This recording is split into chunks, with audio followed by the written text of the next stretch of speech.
Hi, welcome to OWAD today. I'm Sophie, your pilot into the universe of Chinese. We are going to continue our special edition of 360, not 360, 36 stratagems summarized from the long history of, warring or strategizing or maneuvering of the ancient wisdom. I mean, I guess we can treat that as wisdom as well, even if it's a lot of them are deceiving, faking, threatening or whatever strategies that questionably ethical. But it depends on context, right? Okay, so 远交近攻 we talked about last time is the biggest or highest level strategy in my views among the 36 because it talks about geopolitical strategy of befriend those who are far away. That's not going to bother with you anytime soon, but attack those who do bother with you that are very close. Kind of like, Nazis went for Poland first because they are next to each other and that can quickly expand their influence in terms of area, right, and population.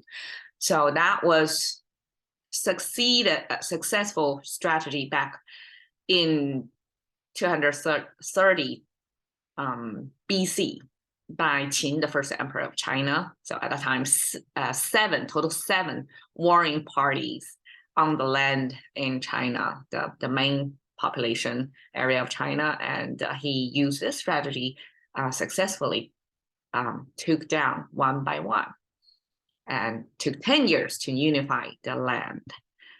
Okay, today we talk about 反客为主.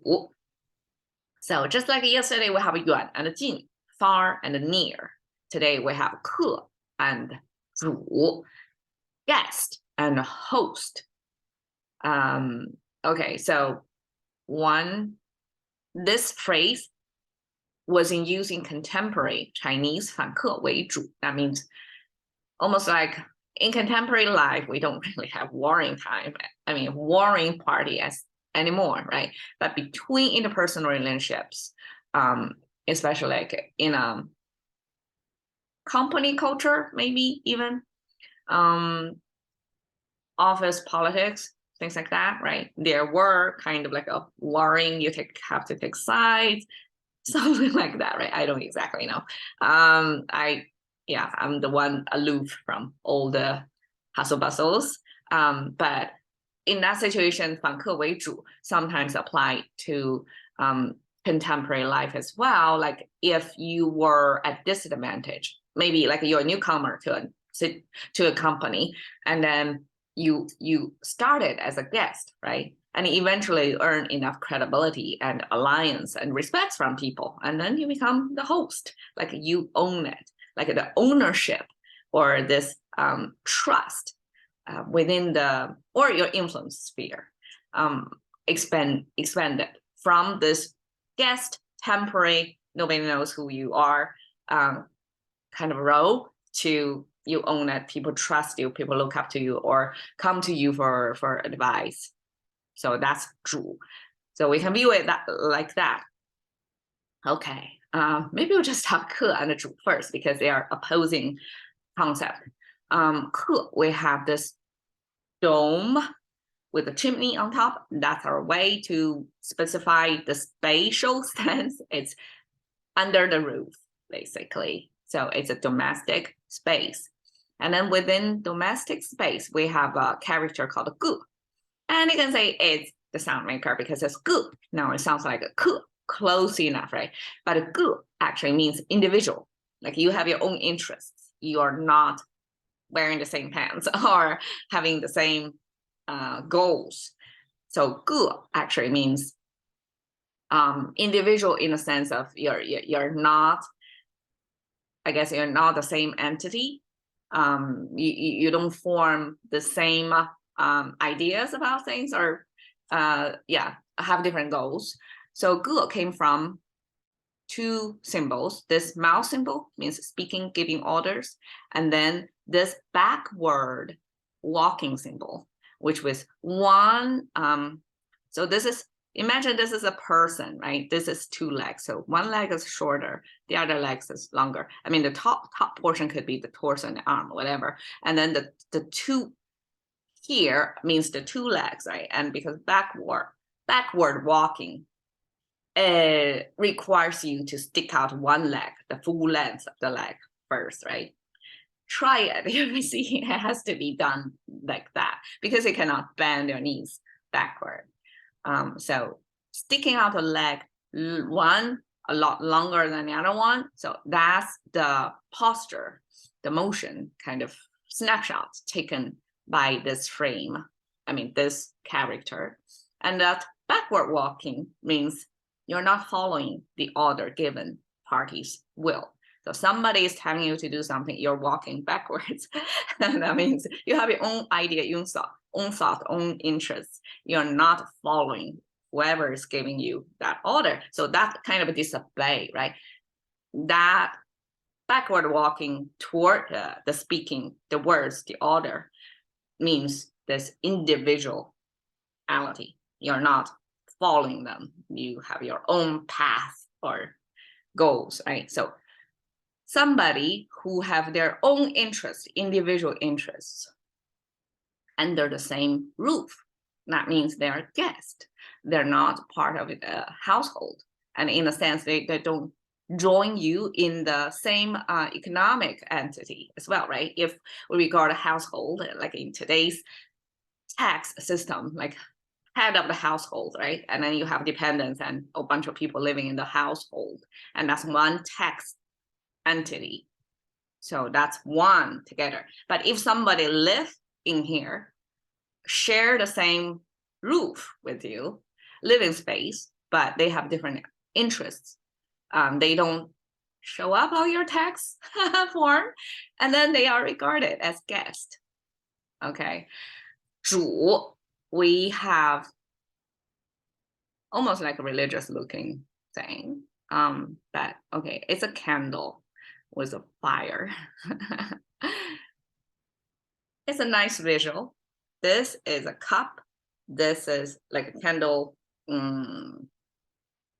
So I guess back then candles are made with, I mean, even today, right, with wax. So this is the wax fluid holder. Otherwise it's going to spill, flow, right? And this is the fire. We want the fire. We have to live with the wax over there, right? And then the bottom is the soil symbol. Now we have the ground level and then pointing a horizontal line toward the root of the things. So that means it's underground. So this underground pointer means this is below ground. That's where the soil is. So even if it's a soil symbol, but when it pairs with the cup holder of wax and the fire, it becomes the stand of the candle. And this is a little bit of a jump or romanticize of the host image. 主, that means somebody who is the light of the room, light source, the beacon of light, so to speak. So that's somebody we pay attention to, we look up to, and that's extended into this is the host, this is the master, so to speak, or this is the owner of the place. So that's 主. Okay, now we have this 反客为主. So turn this guest role into a host role. That's the whole thing. We have the 反 now. Should I do this? Okay, so this top left corner of the frame was covered by this structure. So this structure we're seeing in several different characters. That means a high ground, right? So if we have something on top of here, and that means a kind of a cliff, it's high ground. It's not. We also have this bottom left corner. So the top left corner means high ground. Bottom left corner means low ground. In a high ground place, we have 3-finger hand over there. And then we have something over the hand. So the hand is holding something and it's on the top left corner on the high ground. And according to some scholar, this is when the hand is reaching to the edge of a space and have no choice but to turn back. They have to reverse, otherwise they are going to go off the cliff, right?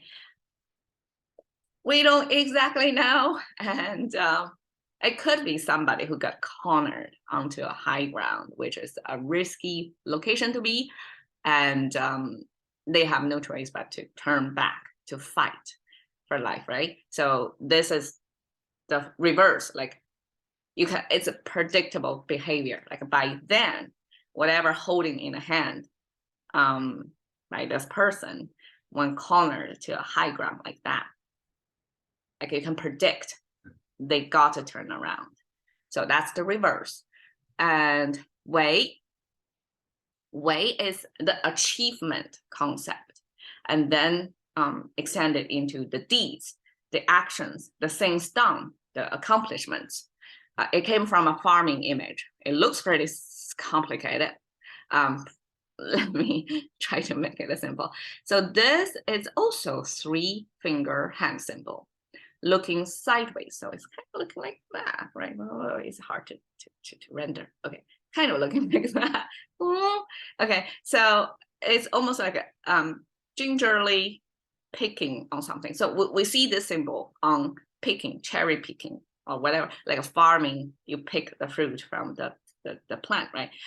But here is a farming of plowing the land with some device. So this structure, the plow, probably ancient plow, and with this interesting structure on there is plow.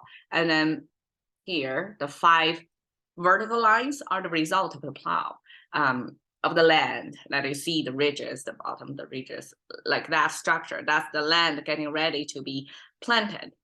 So that's kind of preparation of the land for farming of the next season. And this activity, I imagine, is labor intensive, right? You either plow it if you don't have an animal, like with heavy labor, muscle power through that field under the sun. Just imagine how painful that would be. Or like with a farming animal, an ox, or I don't know, horse, donkey, whoever has the muscle power to plow it, and whoever like you can control the animal to go as you directed. So that farming activity eventually extended into this action, and eventually even get further abstracted. You see here we translate it as S. It's like regard this action or deed, this reverse action, as something. So it becomes like a linking or pointer. So it becomes kind of like English as or into something. Okay. I call it reverse. I translate the whole thing as reverse. So reverse your role. Even if you may starting as a newbie in a new place, you can eventually have more ownership. So here I'm just random dot connection, pick an image of 2017 global map of immigration trend. And you can see this circular circles is within continent, right? And all these lines, this network of lines in different ways, right? The wider means more people moving from one continent to another continent. And we can see between continents, it looks like from Latin America to North America is the thickest line. And then next to, the second one is Asia to Europe. It makes sense, right? Geographically, these continents connect. They can go by land. There's no airplane or a boat, ocean liner involved. So it's the thickest line. But the third thickest from Asia to North America. So people did take trouble to travel that far across the ocean over. But you can see the thickest line is within the continent. So people move from one country or one region to another. And I know because I came from China. China have a huge percentage of population every year migrate from their hometown to another like coastal lines where manufacturing jobs are located, and they work there full year, sometimes whole year without seeing their family, even their children. So children left behind with grandparents, and parents work in town. And every year during the spring festival time, that's marking the end and the beginning of a year. So a milestone of each year, kind of like a Thanksgiving or Christmas time in the West, that's the default family gathering time. So at that time, like simultaneously, all the factories shut down because people are not going to work during that time. They have to return to their hometown. And this annual event of migrant workers from the coastlines going inland, like it's a gigantic movement of population. So that's no surprise to me how this is a big line. And Europe too, like they now have this European Union, right? So it's easier to move. You know, people go after opportunities. So in a way, it's good that people, if you have the choices, options, you can cross the borders from one place to another, and you can 反客为主, in the sense of you come to a new place, you're an immigrant, like me, I'm from first generation immigrant.